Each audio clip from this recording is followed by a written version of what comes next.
போர் அடிக்க சரியா? சரி, திருப்பி வாசிங்க. அப்பொழுது இயேசு, பிதாவே, இவர்களுக்கு மன்னியும், தாங்கள் செய்கிறது இன்னதென்று அறியாதிருக்கிறார்களே என்றார். அவருடைய வஸ்திரங்களை அவர்கள் பங்கிட்டு சீட்டு போட்டார்கள். எப்படி பாருங்க, எப்பேற்பட்ட நிலைமை பாருங்க. ஆண்டவருக்கு எவ்வளவு கஷ்டம் பாருங்க. ஆனா அவர் பொறுமையா இருந்தார். நீங்க சொல்லலாம், அவர் ஆண்டவர், அவர் பொறுமையா இருந்தாரு. நான் மனுஷன், என்னையெல்லாம் அப்படி போட்டுருந்தாங்க, நான் சிலுவை விட்டு இறங்கி நான் ஒரு 2 பேரை ஈட்டி வச்சு குத்திருக்கேன் அப்படின்னு சொல்லலாம். இல்லையா? சொல்ற உண்மையா பொய்யா? உண்மை. ஏன்னா அந்த சகிப்பு தன்மை தான் கிறிஸ்தவத்துல ரொம்ப முக்கியம். நிறைய மதங்கள் இருக்கு. எல்லா மதங்களும் கண்ணுக்கு கண் பழுக்கு பழுதான் சொல்லி தருது. ஆனா இயேசு சொன்ன போதனை என்ன தெரியுமா? பிதாவே இவர்களை மன்னியும். நாங்க செய்கிறது யோவான்ல வரும். யோவான் சுவிசேஷத்துல, என்னை பிடிக்க தடியும் கத்தியும் கம்மியா எடுத்துட்டு வரீங்க. உங்க கூட தானே உட்காந்து சாப்பிட்டேன், உங்க கூட தானே பழகினேன். 33 வயசு வரைக்கும் நான் உங்களோட 3 வருஷம் தான் அவர் ஊழியம் பண்ணாரு. நான் உங்களோட சாப்பிட்டேன், பழகினேன், உட்கார்ந்தேன். நீங்க சொல்ற சின்னகாக்னா நம்ம ஊர்ல சர்ச்சுன்னு சொல்றோம்ல, அது அவங்க எப்ரேயர்ல சின்னகாக்னு சொல்லுவாங்க. அதுலதான் நான் இருந்தேன். ஆனா நீங்க அப்பெல்லாம் என்னை அடிக்க வரல, கத்தி எடுத்து குத்த வரல. இது அந்தகாரத்தின் என்னன்னா பிசாசனுடைய பிளான் என்ன தெரியுமா? சிலுவைக்கு இயேசு போகக்கூடாது. சிலுவை என்பது சிலுவையே கிடையாதுங்க. அந்த காலத்துல சிலுவையே கிடையாது. நமக்கு இப்பதான் நம்ம சிலுவை போடுறோம், சிலுவை கிராஸ் வச்சிருக்கோம், இதெல்லாம் வச்சிருக்கோம்ல. இப்ப இந்த காலத்துல என்ன தண்டனை? மரண தண்டனை. என்ன தண்டனை சொல்லுங்க? தூக்கு. கரெக்டா அடிச்சிட்டீங்க. ஆயுள் தண்டனை என்ன? உயிர் போற வரைக்கும் இருக்கணும். உயிர் போற வரைக்கும் ஜெயில இருக்கணும். கரெக்டா? அந்த காலத்துல இவங்க ரோமர் வச்சிருந்த தண்டனை. ரோம சாம்ராஜ்யம். ரோமர்கள்னா யாருன்னா இத்தாலி. அவங்கதான் ரோமர்கள். இன்னைக்கு இருக்கிறாங்களே இத்தாலி. போப்பு இருக்காருலங்க, கேத்தலிக் போப்பு. அதான் அந்த ஊர் தான் அந்த காலத்துல ரோமர். அவங்க தான் அவங்க ஒரு சட்டம் வச்சிருந்தாங்க. என்னன்னா அந்த காலத்துல மிக கொடூரமான பாவத்தையும் அக்கிரமத்தையும் செஞ்சவங்கள இந்த மாதிரி ஒரு மரத்துல தூக்கி சிலுவையில அறையணும். அது சிலுவை மாதிரி இருக்கிறதுனால அது சிலுவையில அறையணும். சிலர் இப்படிலாம் போட்டு போவாங்க பாத்தீங்களா சர்ச்சு முன்னாடி. சரி, அதெல்லாம் தப்புன்னு அது கேட்டீங்களா? ஆனா இயேசு சிலுவையில அறையிறதுக்கு இயேசு என்ன தப்பு பண்ணல? எந்த தப்பும் பண்ணல. அவரிடத்துல ஒரு பாவமும் அவங்களால கண்டுபிடிக்க முடியல. ஏன்னா பிதாவுடைய பிளான் என்ன தெரியுமா? இயேசு சிலுவைக்கு போகணும், இந்த மனு குலத்தினுடைய பாவத்தை அவர் சுமந்து தீர்க்கணும். அப்பதான் நமக்கு மீட்பு உண்டாகும், நமக்கு ரட்சிப்பு உண்டாகும். நம்ம என்ன பண்ண முடியும்? மரிச்சா சொர்க்கம் போக முடியும், பரலோகம் போக முடியுன்ற ஒரு ஏற்பாடை அவர் பண்ணினார். அதான் முதல் வார்த்தை, பிதாவே இவர்களை மன்னியும். எல்லாரும் மன்னிச்சிட்டீங்களா? முதல்ல நான் பிரசன்ன ஆரம்பிக்கிற முன்னாடி கேட்டேன், எல்லாரும் மன்னிச்சிடணும். மன்னிக்கலன்னா அப்புறம் உங்க வாழ்க்கையில முன்னேற்றம் இருக்காது. பிளாக் அண்ட் ஒயிட்டா பேசணும், சத்தியத்தை சத்தியமா பேசணும். ஏன் தெரியுமா? சத்தியத்தை நான் பூசி முழுவி பேச முடியாது. ஸ்ட்ரெயிட்டா ஆரோ எடுத்து அடிக்கிற மாதிரி, சுத்தியில் எடுத்து ஆணி அடிக்கிற மாதிரி அடிச்சு இறக்கிடணும். மன்னிச்சீங்கன்னா உங்க ஜெபம் கேட்கப்படும்.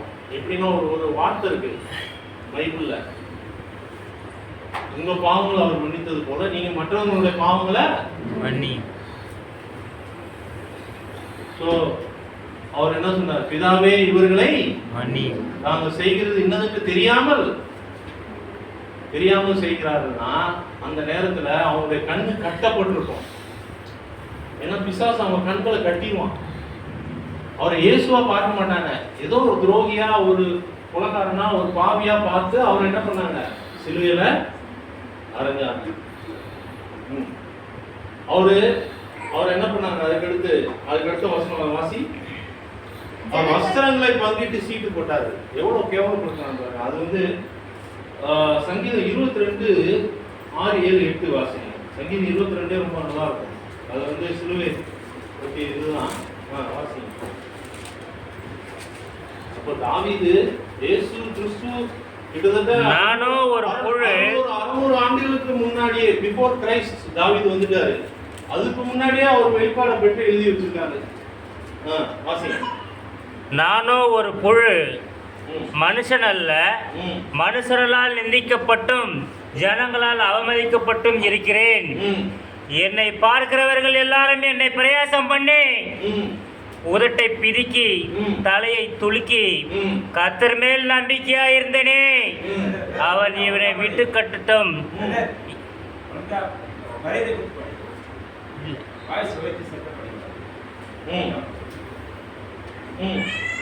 கர்த்தர் மேல் நம்பிக்கையா இருந்தேனே, அவர் இவனை விட்டு கட்டட்டும்.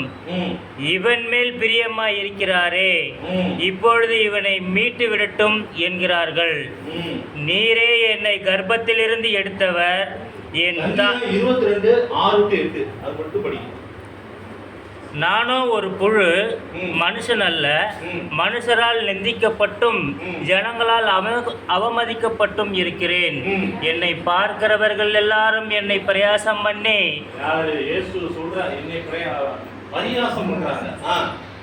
உதட்டை பிதுக்கி தலையை துலுக்கி கர்த்தர் மேல் நம்பிக்கையா இருந்தேனே, அவர் இவனை விட்டு கட்டட்டும். இவன் மேல் பிரியமாய் இருக்கிறாரே, இப்பொழுது இவனை மீட்டு விடட்டும் என்கிறார்கள். நீரே என்னை கர்ப்பத்தில் இருந்து எடுத்தவர். என் தாயின் முளைப்பாலை நான் உண்கையில் என்னை உம்முடைய பேரில் நம்பிக்கையாய் இருக்க பண்ணினீர்.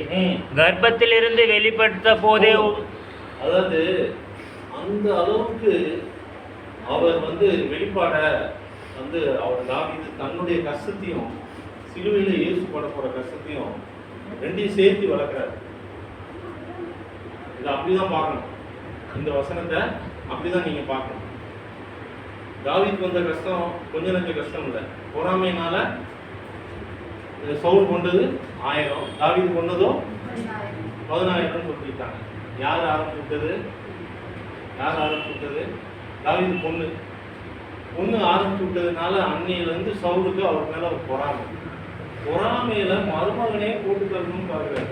புரியுதா உங்களுக்கு? விஷயம் அதுதான். பொறாமையை கொலை பண்ற அளவுக்கு பொறாமை இருக்கு பாருங்க. அப்ப பொறாமை எவ்வளவு மோசமானது. போட்டி போடுறது ரொம்ப மோசமானது. பொறாமை, போட்டி, இந்த குணங்கள்லாம் நமக்கு இருக்கவே கூடாது. வாசி அடுத்த இதுல லூக்கா 23 அடுத்தது போயிடலாம். 2வது வார்த்தை ஜனங்கள் நின்று 23:43 சாரி. இயேசு அவனை நோக்கி, இன்றைக்கு நீ என்னுடனே கூட பரதேசிலே இருப்பாய் என்று மெய்யாகவே உனக்கு சொல்லுகிறேன் என்றார். பாருங்க, இதுதான் ரட்சிப்பின் ஜெபம். அப்ப அவர் ஞானஸ்நானம் எடுத்தாரா? மூச்சு ஞானஸ்நானம். அவர் அபிஷேகம் பெற்றாரா? மீட்டு கொண்டாரா? அதெல்லாம் அங்கே நடக்கல. அது ஒரு ஆளுக்கு நடந்தது பைபிள்ல. அதே மாதிரி எல்லாருக்கும் அப்படியே நடக்கும்னு எதிர்பார்க்க முடியாது. என்னுடைய நண்பன் சொல்லுவான், அவன் பிறப்பாலே கிறிஸ்தவ குடும்பத்தில் பிறந்தவன். அந்த வலது பக்கத்து கள்ளன் மாதிரி நானும் எப்படியாவது சொர்க்கத்துக்கு வந்துடுவேன், பரலோகத்துக்கு வந்துடுவேன் அப்படின்வான். இயேசு வர்றது உங்களுக்கு தெரியுமா? எந்த நாளில் வர்றாருன்னு தெரியுமா? தெரியாதா? தெரியாது. ஏன்னா அவர் என்ன சொல்லியிருக்காரு? திருடனை போல இயேசு இயேசு மனவாட்டியாகிய சபையை எடுத்துக்கொள்ள வரும்போது எப்படி வருவாரு? திருடனை போல வருவார். இந்தியாவில் இது பகல மத்தியானமா இருக்கும், அமெரிக்காவில் நைட்டா இருக்கும், இங்கிலாந்துல இப்போதான் விடிஞ்சிருக்கும். ஒரு இடத்துல இரவு, ஒரு இடத்துல பகல், ஒரு இடத்துல வயல்ல வேலை செஞ்சுட்டு இருப்பான், ஒருத்தன் ட்ரெயின் ஓட்டிட்டு இருப்பான், ஒருத்தன் கார் ஓட்டிட்டு இருப்பான், ஒருத்தன் வண்டி ஓட்டிட்டு இருப்பான், ஒருத்தன் வேலைக்கு போயிருப்பான். உன் ஆவிக்குரிய கண்கள் திறக்கப்பட்டு இயேசு வராது என்று நடுவானத்துல எக்கால சத்தம் ஊதும் போது இயேசுவே சொல்லிட்டீங்கன்னா போயிடுவீங்க. இல்லனா போக முடியாது. Very sorry. கரெக்டா? இயேசுவே சொன்னா போயிடலாம்.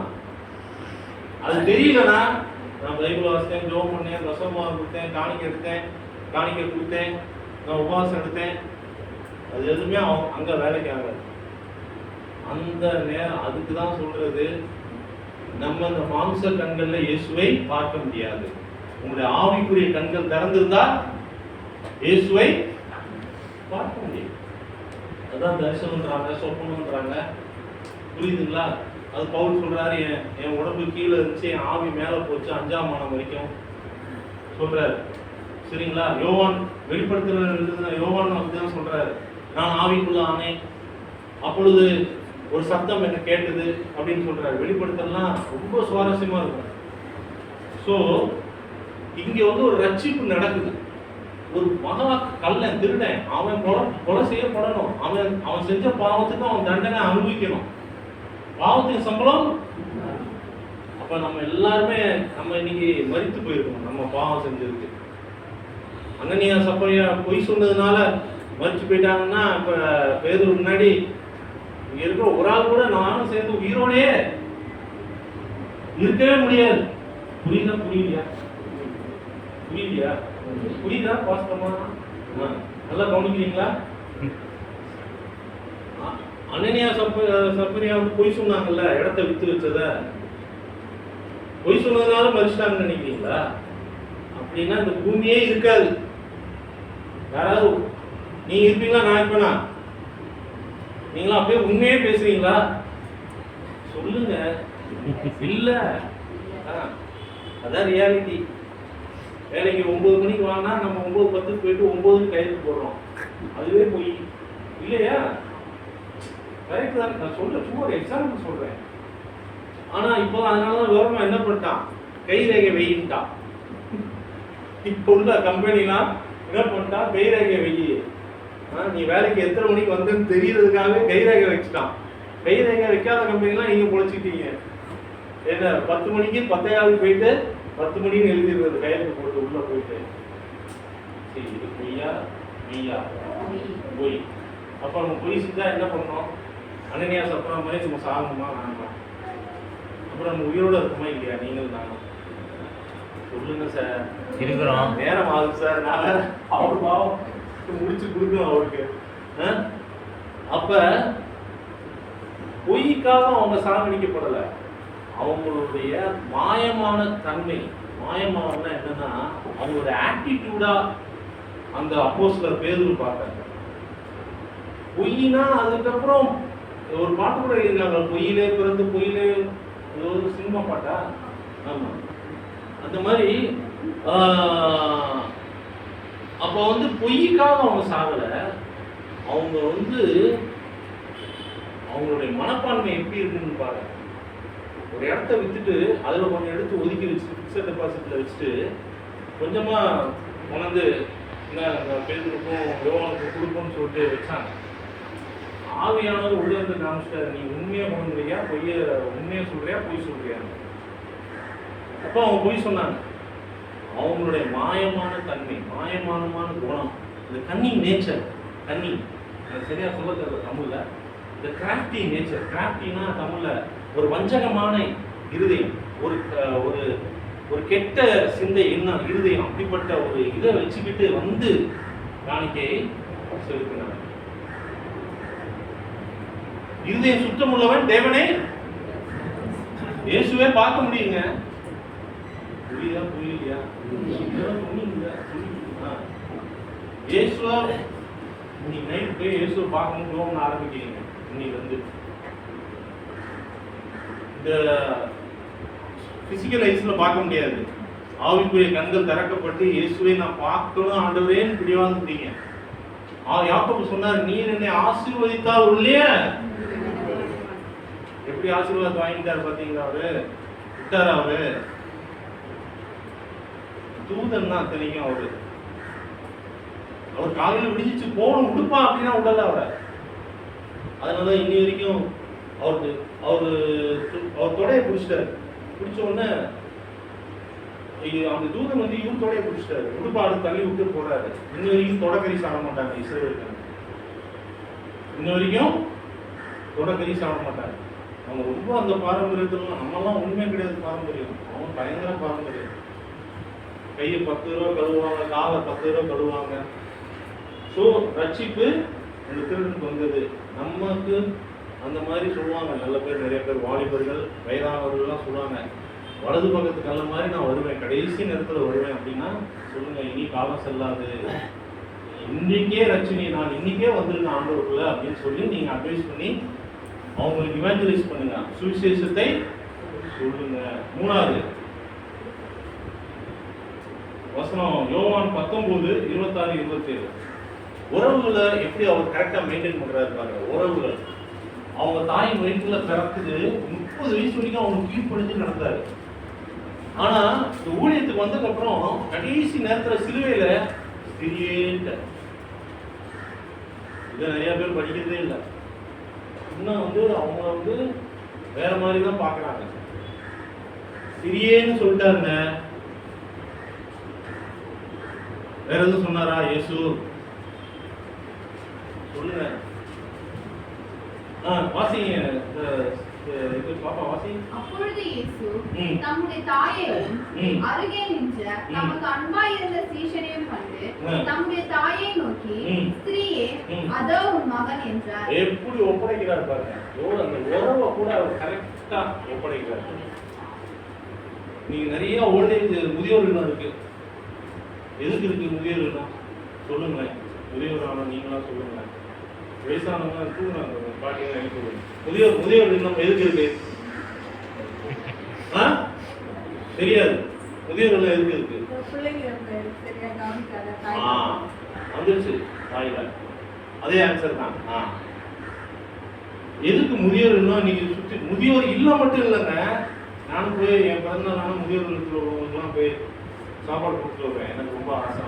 என் கையினால அவங்களுக்கு சாப்பாடு போகணும், முதியோர்கள் பார்க்கணும். போய் என் ஃப்ரெண்டு தான் நடத்துட்டு வருவேன். அப்போ முதியோர் இல்லமே எனக்கும் ஒரு முதியோர் இல்லம் வைக்கணும்னு ஆசை. நம்மளை கைவிடப்பட்ட முதியோர்களை வச்சு பார்க்கணும். இந்த முதியோர் இல்லமே ஏன் வந்துச்சு தெரியுமா? தாய் தகப்பனை அசப்ட் பண்ணி, தாய் தகப்பனை வயசானவங்க தள்ளி விட்டுருவாங்க. அவங்க அமெரிக்கா, லண்டன்ல, அமெரிக்கா, பிரான்ஸ், ஜெர்மனில இருந்துட்டு பிள்ளைங்க தாய் தகப்பனை, வயதான தாய் தகப்பனை பார்க்கறது, நீ ஒரு பெரிய சுமையா இருக்கிற அப்படின்றாங்க. வயதான, அதுவும் கை காலில் ஏதாவது அடிபட்டு பெட்ரிடனா இருந்தாங்கன்னு வச்சுக்கோங்க, அவ்வளோதான் ஒன்றும் திட்டுவாங்க. உன்னுடைய இதெல்லாம் நான் தான் அள்ளி போடுறேன், இந்த துணியை துவைக்கிறேன், அது பண்ணுறேன், இது பண்ணுறேன், எல்லாத பேச்சு தான் பேசுவாங்க. அதனால தான் பார்த்தாங்க முதியோர்கள் என்ன பண்ணிட்டாங்க, இலவச முதியோர்களுக்கு போகிறாங்க, அதாவது காசு கட்டி முதியோர்களுக்கு. தெரியுமா? இன்னும் சொல்ல போனால் இப்போ நிறையா ஃப்ளாட்ஸு, நிறையா ஃப்ளாட் இந்த வண்டலூரில் 30-32 லட்ச ரூபா கொடுத்தா ஓல்ட் ஏஜ் ஹோம் ஃப்ளாட்ஸ், 3 வேளை சாப்பாடு கொடுத்துருவாங்க. அங்கேயும் உள்ளே ஹாஸ்பிட்டல் இருக்கும், கிளினிக் இருக்கும், எல்லாம். ஆனால் நீங்கள் 30 லட்ச ரூபா கொடுத்து அந்த வீடை வாங்கணும். 1 ரூம் ஃப்ளாட் வாங்கினீங்கன்னா உள்ளே எல்லாம் உங்களுக்கு கவனிச்சுவாங்க. மாதம் சாப்பாட்டுக்கும் ஏதோ நீங்கள் ஒரு அமௌண்ட் கொடுத்துட்டீங்கன்னா பார்த்துவாங்க. உள்ளே அவங்களுக்கு நடக்கிறதுக்கு, வாக்கிங் போகிறதுக்கு எல்லாமே.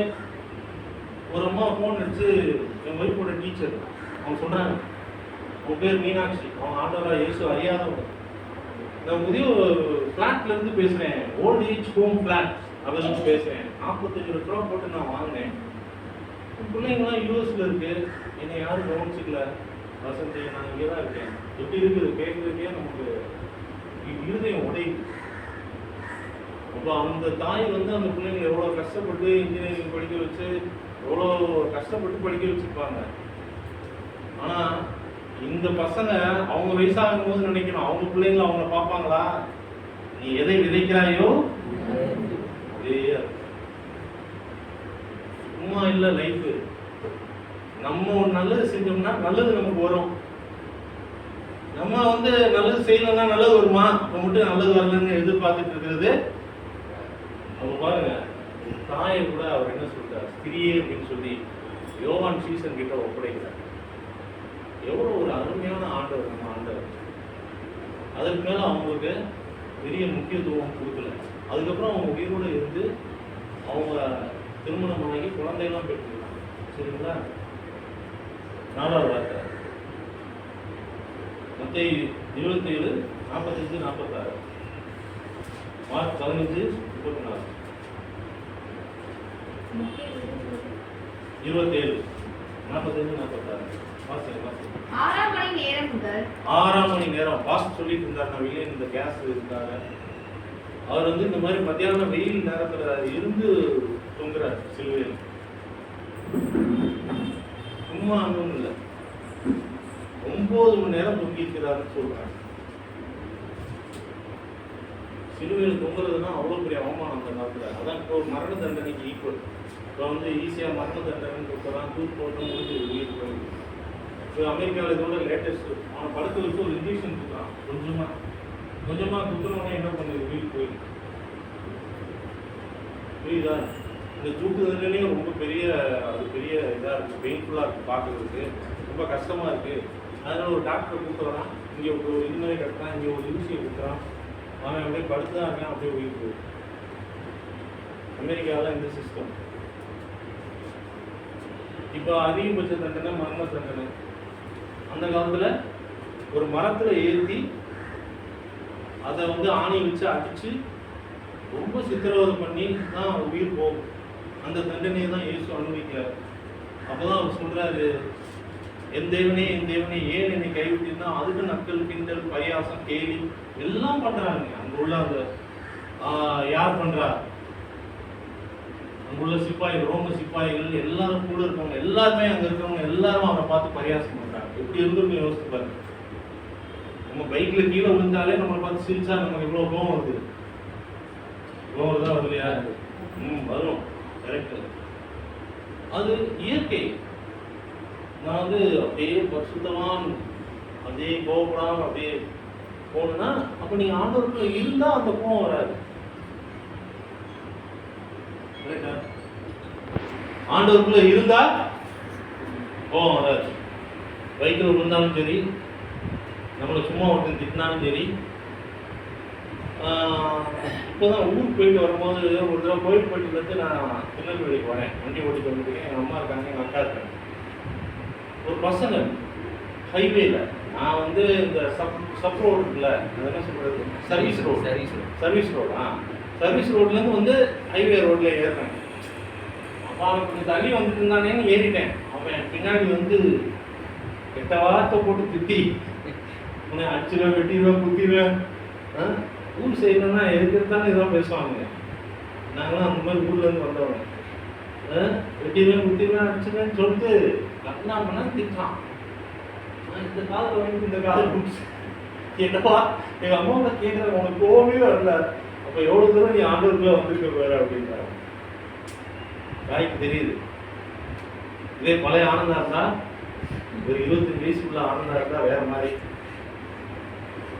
போவோம்.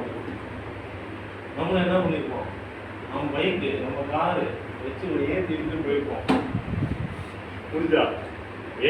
ஏற்றி சாகடிக்கிறது இல்லைங்க, தட்டி விட்டு போயிருப்பான். அவன் எங்கேயாவது போய் விழுந்துருப்பான். அது தப்பு, அது பாவம். அது வந்து என்ன, கோபம், எரிச்சல் அதில் செய்தது. ஆனால் இப்போ வந்து என்ன இவ்வளோ அமைதியாக இருந்தே, அவன் அண்ணாவா இப்படி திட்டினான் உண்டா அப்படின்றாங்க.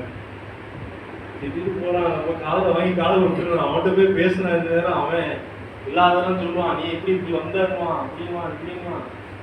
அவன்கிட்டலாம் போய் மல்லி கட்ட முடியாது, நம்ம போயிட்டே இருக்கணும். அப்படின்னு ஒரு கேரை டவுன் பண்ணி தூக்கி நான் மட்டும் ஸ்பீடாக வந்தேன். அவர் சொல்கிறதுக்குள்ள காதில் கேட்கக்கூடாதுன்ட்டு. எது சொல்றீங்கன்னா, நம்ம வந்து என் தேவனே அப்படின்னு கதறாரு. போனதுலேயே நான் கேட்டேன், வாசத்தை கேட்கணும், எதுக்கு சொன்னார் சொல்லு. போனதுல நான் வந்து போனதுலேயே வந்தேன். இது ஒரு நல்ல வெளிப்பாடு சொன்னேன். பாஸ்ட் அம்மா எல்லாம் 2 பேருக்கு சொல்லணும். என்ன சொல்லி ஏன் கேட்டாரு சொல்லணும். இங்கே எவ்வளோ தான் சொல்லணும், ஒவ்வொருத்தரும் ஒரு ஆன்சர் சொல்லணும். நான் வாத்தியார, நீங்கள் தான் ஸ்டூடெண்ட்டு. நம்ம பாவத்தை சொன்னாரு. Very good. நீ சொல்லு, முடிக்கக்கூடாது, சொல்லு. சண்டே ஸ்கூல் எடுக்கிறேன், பைபிள் காலேஜ் எடுக்கிறேன். சொல்லுங்க, நீங்கள் சொல்லுங்க. அவன் சொல்றது நீங்கள் காப்பி எடுத்து சொல்லக்கூடாது. இங்கே சொல்லுங்க, எதுக்கு சொன்னாருங்க, டக்குன்னு முடிச்சிடலாம். டக்குன்னு பிரதர் நீங்கள் சொல்லுங்க. வெறும் எல்லாம் சிரிக்கிறீங்க, நல்லா பாட்டு பாடுறீங்க, அழகா. மக்கள் பாவங்கள் மன்னிக்க. என்னது? உலக மக்கள் பாவங்கள் மன்னிக்க. உலக மக்கள் பாவங்கள் மன்னிக்க. சொல்லுங்க பிரதர், இதுல என்ன இருக்கு? தப்பா ரைட்டா ஏதோ ஒன்று அடிச்சு விடுங்க, பாத்துக்கலாம். நம்ம கொஸ்டின் எழுதும்போது சும்மா ரைட்டு டிக் அடிக்கணும்ல, எது ரைட்டோ தப்போ பரீட்சையில அது மாதிரி சொல்லி விடுங்க, ஏதாவது ஒன்று பாத்துக்கலாம். தப்புனா என்ன ரைட்னா என்ன அந்த பார்த்துக்க தெரியல இல்ல டக்குன்னு தெரியல. அப்ப எப்படி பாருங்க, பிசாசு வந்து நான் சொல்லி கொடுத்த வசனத்தை உங்க இதயத்துல இருந்து எடுத்து போட்டேன். தேவன்கிட்ட இருந்து தெரியுமா? கொஞ்சம் கொஞ்சமா வருது. இப்படி சொன்னோம்னா அவர்கிட்ட இருந்து கொஞ்சம் கொஞ்சமா ஆன்சர் வருது. கரெக்ட். ஓரளவுக்கு நீங்க 90 போடுறது 80 மார்க்ஸ் போடலாம். டீச்சரா போடல, இன்னும் டெவலப் ஆகுது. என் தேவனே என்னை கைவிட்டு ஏன் தெரியுமா சொன்னாரு? அது வரைக்கும் இயேசுவை பார்த்துட்டு இருந்தாரு. இயேசு பாவம் ஆயிட்டாரு. உங்க பாவத்தையும் என் பாவத்தையும் இந்த உலகத்தினுடைய 950 கோடி ஜனங்களுடைய பாவத்தையும் தன் மீது ஏற்றுக்கொண்டார். ஏசாயா 53 3-4-5 வாசிங்க பார்ப்போம். சீக்கிரமா டைம் ஆயிடுச்சு. இந்த கேஸ்னால முடிச்சிடறேன். நீ வலதுபுறத்திலும் இல்ல இடதுபுறத்திலும் ஏசாயா 53 3-4-5 அவர் அசட்டை பண்ணப்பட்டவரும் மனுஷரால் புறக்கணிக்கப்பட்டவரும் துக்கம் நிறைந்தவரும் பாடு அனுபவித்தவருமாய் இருந்தார். அவரை விட்டு நம்முடைய முகங்களை மறைத்து கொண்டோம். அவர் அசட்டை பண்ணப்பட்டிருந்தார், அவரை எண்ணாமல் போனோம். மெய்யாகவே அவர் நம்முடைய பாடுகளை ஏற்றுக்கொண்டு நம்முடைய துக்கங்களை சுமந்தார். நாமோ அவர் தேவனால் அடிபட்டு பாதிக்கப்பட்டு சிறுமைப்பட்டவர் என்று எண்ணினோம். நம்முடைய மீறுதல்கள் நிமித்தம் சிலுவைக்கு எதுக்கு போனாரு? நீ உலகத்தில் உள்ள எல்லா கிறிஸ்துவ செய்தியும் ஒரே ஒரு இதுதான். நம்மளுடைய பாவங்களுக்காக சிலுவையிலே அவர் தொங்கினார். நம்ம தொங்க வேண்டிய இடத்துல அவர் தொங்கினார். எவ்வளவு பெரிய தியாகம், சாக்ரிஃபைஸ். சொல்லுவாங்க, கல்யாணம் வாலிப பசங்க வயசுல காலேஜ் படிக்கும்போது சொல்லுவான், ஒரு கேர்ளை பார்த்து சொல்லுவான், நான் உயிரே உனக்காக. வேற ஏதாவது இல்ல, உயிரே உனக்காக இல்ல, கரெக்டா இல்லையா? அவன் உயிரை கொடுக்குறானோ உயிரை எடுக்கிறானோ அது வேற. ரெண்டாவது இந்த வார்த்தை உண்மையா இருக்குன்னா அந்த பொண்ணு கழுத்துல தாலி இருக்கணும், கல்யாணம் பண்ணி இருக்கணும், அவங்க 2 பேரும் கணவன் மனைவியா இருக்கணும். அப்படி எத்தனை பேர் இருக்காங்க? ஓ பரவாயில்லையே, உயிரே கொடுத்து கல்யாணம் பண்ணிருக்காரு. ஒரு சொல்ல மேல இருந்து குதிச்சுறான். பொண்ணுக்கா ஒருத்தர் சொல்றாரு, கீழே குடிக்கிறாரு. அவர் இப்ப போயிட்டாரு. அவர் சொன்னாரு, நான் 3ஆவது மாடியில இருந்து குதிச்சேன் இந்த பொண்ணை கல்யாணம் பண்றதுக்காக. அதான் வேற என்ன ஏயோ ஆட்டவா, அதுக்கே குதிக்கணும். சொல்ல குதிச்சுற போறதா சொல்லி எப்படிலாம் பாருங்க மனுஷன் இங்க கிழிச்சுறான். என்ன என்ன என்ன பண்றான்? என்ன பண்றான்? பேர் எடுத்து அவன் பேர் எழுதுறான். என் உயிரும் என் சதையுமாய், ஆதாம் ஏவாளுக்கு சொல்ற மாதிரி என் உயிரும் என் சதையுமா இருக்கிறேன்றான். கரெக்டா? உண்மையா கல்யாணம் இருந்தா ஓகே தான். நான் கல்யாணம் பண்ணாம பார்த்தா ஹாய் பாய்ன்னு போயிட்டாங்கன்னா நம்ம மெட்ராஸ் ஸ்டைல்ல ஹாய் பாய் அப்படின்னு போயிட்டாங்கன்னா என்ன ஆகும்? அப்புறம் எங்க உயிர் எங்க கொடுக்குறது? இது வந்து எப்படி அழிக்கிறது? போயிருமா? இன்னொரு கையில் எழுதணும். அப்ப பாருங்க, இயேசு கிறிஸ்து அந்த வசனத்துக்கு திருப்பி இதெல்லாம் ஏன் இப்படி கூட எல்லாம் இது சொல்லி உங்களை சுவாரஸ்யப்படுத்துன்னா இதெல்லாம் போர் அடிச்சோம் உங்களுக்கு. சார், நம்மளுடைய மீறுதல்களுங்க, என்னுடைய பாவங்க, என்னுடைய அக்கிரமம், என்னுடைய மீறுதல்கள். நான் பாவியா இருந்தேங்க, எனக்கு தெரியுங்க. நான் வந்து 27 வயசு வரைக்கும் சேட்டை அவ்வளோ சேட்டை. இப்போதான் ஆண்டவருக்குள்ள வந்தேன். ஆண்டவர் தொட்டாரு, ஒய்ஃப் மூலியமா தான் தொட்டாரு. சேட்டைன்னா சொல்ல முடியாது. எப்பவுமே கூட 5 பசங்க இருப்பாங்க. தூக்குனா அவனை தூக்கிடுவான். அந்த மாதிரி சேட்டை தான். அவனை தூக்கு பெரிய கேங்ஸ்டர் மாதிரி. நாங்கள் மதுரை காமராஜ் யூனிவர்சிட்டியில் போனாலே உள்ள யூனிவர்சிட்டிக்குள்ள எல்லாம் பயப்படுவாங்க. இந்த காலத்தில் எம்மா இப்போதான் நிறைய பைக்ஸ்லாம் வந்துருக்கு. இப்போலாம் எம்மா இப்படி வீனிங் பண்ணுறது எதுக்கு முன்னாடி, பொண்ணுங்க முன்னாடி. அப்போதான் அவங்க பார்ப்பாங்க. புரியுதா? இதெல்லாம் அந்த பருவம், அந்த வயசு, அந்த அப்போ வந்து இதெல்லாம் தெரியாது. அப்போ ரட்சிப்பு இல்லை, மீட்பு இல்லை, அபிஷேகம் இல்லை, ஒன்றும் இல்லை. ஆனா நம்மளுடைய மீறுதல் குறித்து அவன் நம்முடைய மீறுதலுக்கு நிமித்தம் அவர் காயப்பட்டு நம்முடைய அக்கிரமங்களின் நிமித்தம் அவர் நொறுக்கப்பட்டார். நமக்கு சமாதானத்தை உண்டு பண்ணும் ஆக்கினை அவர் மேல் வந்தது. இவர் நமக்கு சமாதானத்தை கொடுக்கங்க. நான் சொன்னல சமாதானம் வேணும். அவர் ஆக்கினையை ஏற்றுக்கொண்டு நமக்கு சமாதானத்தை கொடுத்தார். அப்புறம் என் தேவனே ஏன் நம்ம கைவிட்டாருன்னு சொல்லி அவர் சொல்றாரு. எல்லோகி எல் சபத்தானி அப்படின்னு சொல்லி சொல்லுவாரு. அப்படின்னா என்ன அர்த்தம்னா, பிதாவால பாவிகளை நேசிக்க முடியும், பாவத்தை காக்க முடியாது. இயேசு பாவமான உடனே அந்த சனம் பொழுதுல அந்த செகண்ட்ல அவர் பாவத்தை சுமந்து சிலுவையில தொங்கும் போது பிதா கைவிட்டார். பிதாவுக்கும் அவருக்கும் உள்ள உறவு எப்படி ஆதாம் பாவம் செஞ்ச உடனே கடவுளுக்கும் மனிதனுக்கும் உள்ள உறவு கட்டாச்சா இல்லையா? அதனாலதானே முள்ளும் குறுக்கும் விளைவிக்கப்பட்டது. மனுஷன் வந்து வேர்வை சிந்து சம்பாதிக்கணும், பெண்கள் வந்து கர்ப்பவேதனை பெற்று பிள்ளை பெறணுன்ற ஒரு சாபமே வந்துச்சு. இப்ப பிதாவால பாவத்தை பார்க்க முடியாது. இயேசு பாவமா தொங்கும் போது அவர் சொல்றாரு, என்னையே ஆண்டவரே கைவிட்டீங்க அப்படின்னு சொல்றாரு. ஆண்டவர் கைவிட்டார். திருப்பி அந்த வசனம் என் தேவனே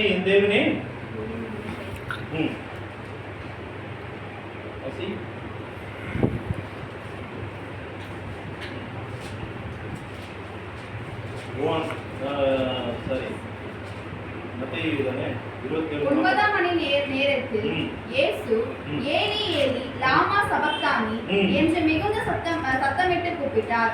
அதற்கு என் தேவனே ஏன் என்னை கைவிட்டீர் என்று அர்த்தமாம். திருப்பி அடுத்த வருஷம் வந்து கேட்பேன் இதே வார்த்தைய, இதுக்கு என்ன அர்த்தம் கேட்பேன். ஃபுல்லா பதில் சொல்லலன்னா நீங்க ஒரு நாள் ஃபுல்லா வாசிக்கிட்டு வச்சுட்டு போக முடியும். வேற வழியே இல்லை. தண்ணி மட்டும் ஊர்ல குடிக்க. இது தெளிவாயிரணும். இதுல சரிதா? தெளிவாகனா ஒண்ணுமே பண்ண முடியாது. விசாசு வசனத்தை வச்சு அடிச்சு தள்ளி போயிடுவான், நம்ம காலி பண்ணிடுவான். நம்ம தமிழ் மெட்ராஸ் குழப்பியில சொன்னா காலி பண்ணிடுவான், வச்சு செஞ்சிருவான். புரியுதா? அதுக்கடுத்த வார்த்தை 5வது வார்த்தை ஐ தர்ஸ்ட். யோவான் 19:28. அப்படியே ஒரு டிஸ்ட்ரெஸ், அவர் அப்படியே வேதனையில அவர் சொல்றார், நான் தாகமா இருக்கிறேன்.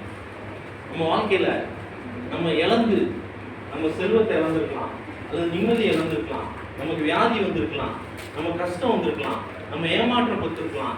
நம்ம நெருக்கத்துல வாழும் போது நம்ம என்ன செய்வதுன்ற யார் நமக்கு உதவி செய்வான ஒரு டிஸ்ட்ரெஸ்னா ஒரு நெருக்கடியான சூழ்நிலையில் இருந்திருக்கீங்களா? யாராவது? எல்லாருமே இருந்திருக்கீங்களா இல்லையா? இருந்திருக்கீங்களா? யார் எனக்கு உதவி செய்வான்? யார் எனக்கு பச்சை வாய்க்கு தண்ணி கொடுப்பா? தமிழ்நாட்டு பழமொழி என்ன? பச்சை வாய்க்கு தவுச்ச வாய்க்கு கரெக்ட். ரொம்ப எடுத்து கொடுத்ததுக்கு நன்றி. தவுச்ச வாய்க்கு தண்ணீர் யாரு? அந்த மாதிரி ஒரு நெருக்கமான சூழ்நிலையில நம்ம எல்லாருமே போயிருக்கோம். அப்படிதான் இயேசு போறார் சிலுவை. ஐ தர்ஸ்ட். அப்படிப்பட்ட நெருக்கம். அப்பதான் அவர் சொல்றாரு, நான் தாகமா இருக்கிறேன். அதன் பின்பு எல்லாம் முடிந்தது என்று இயேசு அறிந்து வேத வாக்கியம் நிறைவேற 6வது வசனம், 6வது வார்த்தை, எல்லாம் முடிஞ்சிச்சு. சரியா? இனிமே நீங்க சுமக்க போறது ஏதாவது இருக்கா? நீங்க சிலுவை போய் தொங்க போறீங்களா? இந்த நாள்ல பிலிப்பைன்ஸ்லாம் என்ன பண்ணுவாங்கன்னா, இயேசுநாதர் சிலுவையில தொங்குற மாதிரி அவங்க ஒரு சிலுவை பின்னாடி மாட்டிட்டு ஒரு சாட்டையை வச்சு அடிச்சுட்டு வருவாங்க. கேட்டா அவங்க இயேசுப்பட்ட பாடல்கள் மாதிரி அவங்களும் பாடுறாங்க அப்படின்னு அதை வீடியோ எடுத்து யூடியூப்ல தான் போடுவாங்க, டிவி நியூஸ்லாம் வரும். ஆனா ஈஸ்டர் அன்னைக்கு என்ன பண்ணுவாங்க? என்ன பண்ணுவாங்க? சொல்ல வருது, வாயில வரமாட்டேங்குது. நல்லா ஷாம்பெயின் அடிப்பாங்க. ஷாம்பெயின்னா என்ன? நல்லா பியரு, விஸ்கி வாங்கி அடிப்பாங்க. புரியுதா அது வேற ஏதாவது வேற ஃப்ரெண்ட்ஸ் ஜெர்மனியா சொன்னேன் புரியுதா சரக்கு அடிப்பாங்க போதுமா 40 நாளும் அப்படிதான் இருப்பாங்க ஈஸ்டர் வந்தா என்ன பண்ணிடுவாங்க அவ்வளவுதான் அப்படி இருக்க கூடாது புரியுதா இந்த கிறிஸ்தவ வாழ்க்கை என்பது கன்சிஸ்டன்சி அதாவது தொடர் முயற்சி தொடர்ந்து அவரே தேடணும் அவரே நம்பணும் அவரை விசுவாசிக்கணும் கஷ்டம் நெருக்கம் பாடுகள் அவமானங்கள் நிந்தைகள் கஷ்டங்கள் எல்லாம் வரும் தோல்விகள் ஏமாற்றங்கள் பலவீனங்கள் சோர்வுகள் விரக்திகள் எல்லாம் வரும் ஆனா தொடர்ந்து அவரே நம்பணும் அவரை விசுவாசிக்கணும் சரிங்களா அவர் எல்லாம் முடிந்தது என்று சொல்லிட்டார் இனிமே நீங்க சுமக்க வேண்டியது சங்கீதம் 55:22 சொல்றது கர்த்தர் மேல் உன் பாரத்தை அவர் உன்னை ஆதரிப்பார் நீதிமானை அது மாதிரி 1 பேதுரு ஒரு வசனம் சொல்லுது உன் கவலைகள் எல்லாம் அவர் விசாரிக்கிறபடினால் அவரிடத்துல சரியா கடைசி வார்த்தை வாசிப்போமா லூக்கா 23:46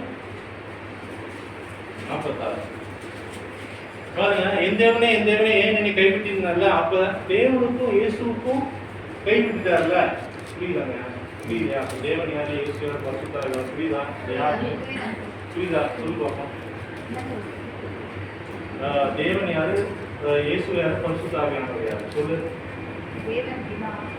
அது நான் அந்த டிரான்ஸ்லேஷன் கேட்கல தேவன் பிதா இயேசு குமாரன் பரிசுத்தாவியானவர் அந்த மாதிரி இது கேட்கல தேவன் யாரு இயேசு யாரு பரிசுத்தாவியானவர் யாரு இதுவும் சொல்லி கொடுத்தேன் இதுவும் புரியல இன்னைக்கு புரியுதா சொல்லு என்ன மாதிரி கேட்கிறேன்னா என்னுடைய கொஸ்டின் என்னன்னா 3 பேரா தெரிஞ்சல தேவன் ஒருத்தர் குமாரன் ஒருத்தர் பரிசுத்தாவியானவர் அவர் ஒரே கடவுளா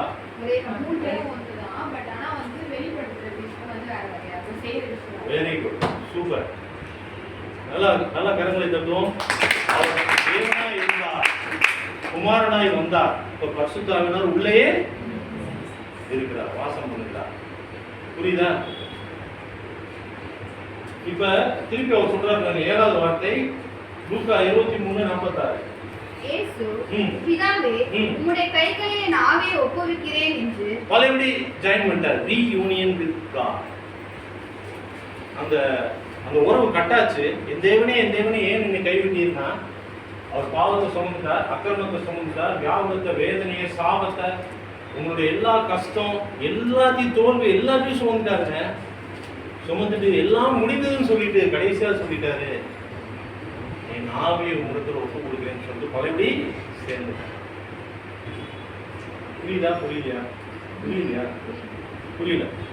புரியல என்ன புரிஞ்சு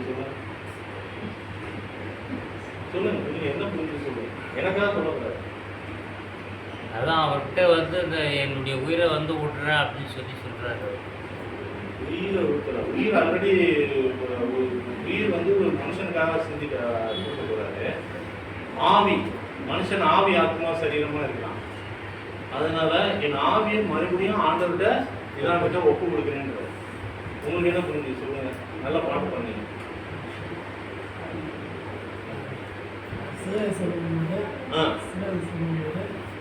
ஏன் என்ன கைவிட்டுன்னு சொன்னார்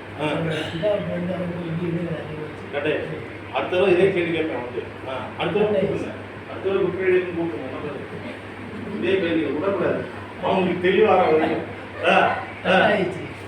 ஜீவனை விடும்போது அவரோட ஆயிடுவாங்க ஈஸ்டர் தான் கூட மாட்டீங்க சரியா அப்ப ஆவியை ஒப்பு கொடுத்து பலபடி இதாவும் இயேசுவும் ஒன்னாயிட்டான் புரியுதியா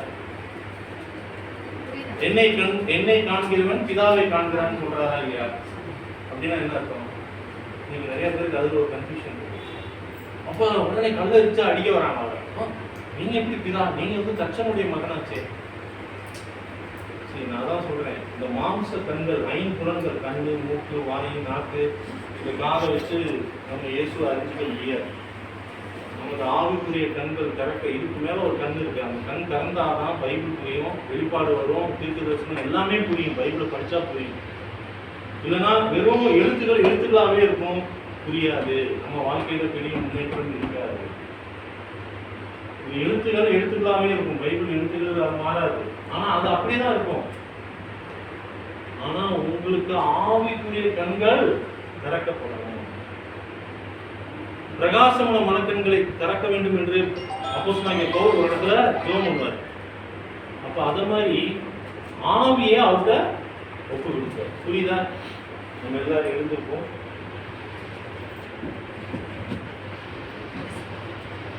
எந்த தேவனே ஏன் சொன்னாரு? சொல்லுங்க பாப்போம், சொல்லுங்க. அவர் வந்து நம்ம பாவத்தை சுமந்தனால பாவியை செய்றாங்க. அதனால தேவன் கிட்ட வந்து பாவம் வந்து சேராது. அதனால என் தேவன் என்னை இன்னைக்கு வெரி குட், நல்ல டீச்சரா இருக்க.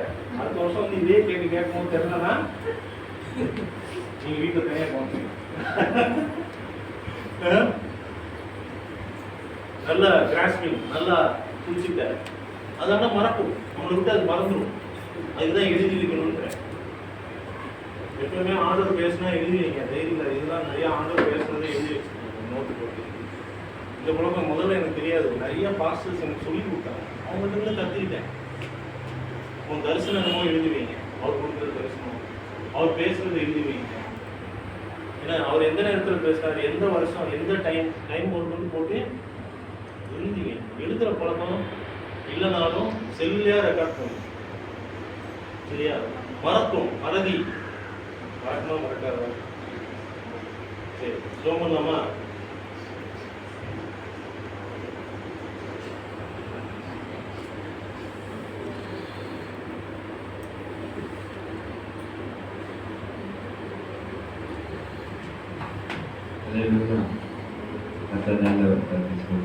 பாடல பாடி கவர்மெண்ட் படிக்கலாம். கத்த பெரியவராக இருக்கார். கத்திர வார்த்தைக்கு நல்லா கத்தடி சோதனை பண்ணலாம்.